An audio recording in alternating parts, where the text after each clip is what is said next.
Petriuk, pasiruošk, suradau tau dainavimo mokytoją, tuo jie ateis ir duos tau keletą naudingų patarimų.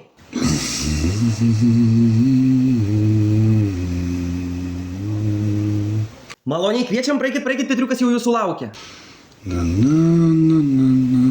Labadiena, šiandien aš jums papasakosiu, ko reikėtų imtis norint pradėti dainuoti ir norint pradėti profesionaliai dainuoti.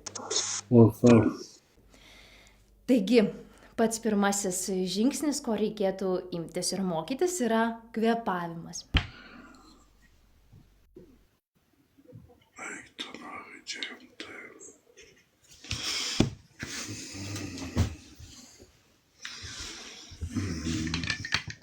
Daug kas galvojame, kad kvėpuoti mes mokame, reiškia, reikia iškart pradėti dainuoti.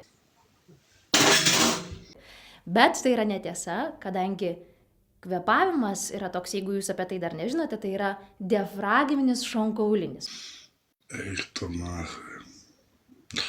Mūsų diafragma yra nuo krūtinės iki pilvo pačios, štai čia.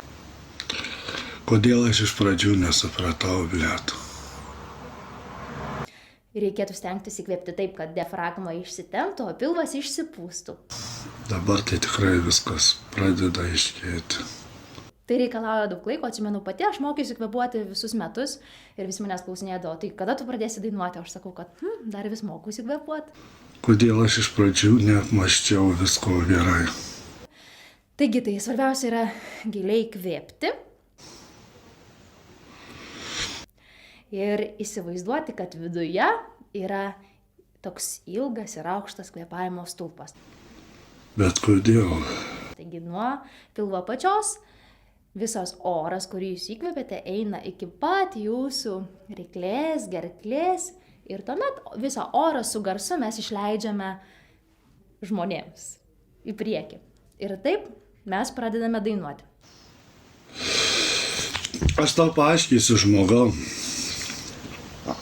Aš ką noriu, tą darau gyvenime. Petriuk, taigi čia mokytoja tik patarimus duoda, nuo ko pradėti. Jūs neturite teisės man aiškinti. Labas rytas. Petriuk, taigi čia nieks nieko neaiškina, tik duoda patarimą. Aš nesikį jums papasakos tokį dalyką. Kažkas nepatinka. Nežiūrit. Ir viskas. Čia nereikia aiškinti.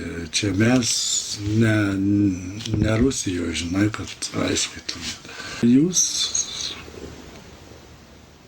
kaip musės prilipę prie visko. Nu, nelabai mokytojai į musę panašiai. Tokį patarimą duosiu. Pasiblokuokit.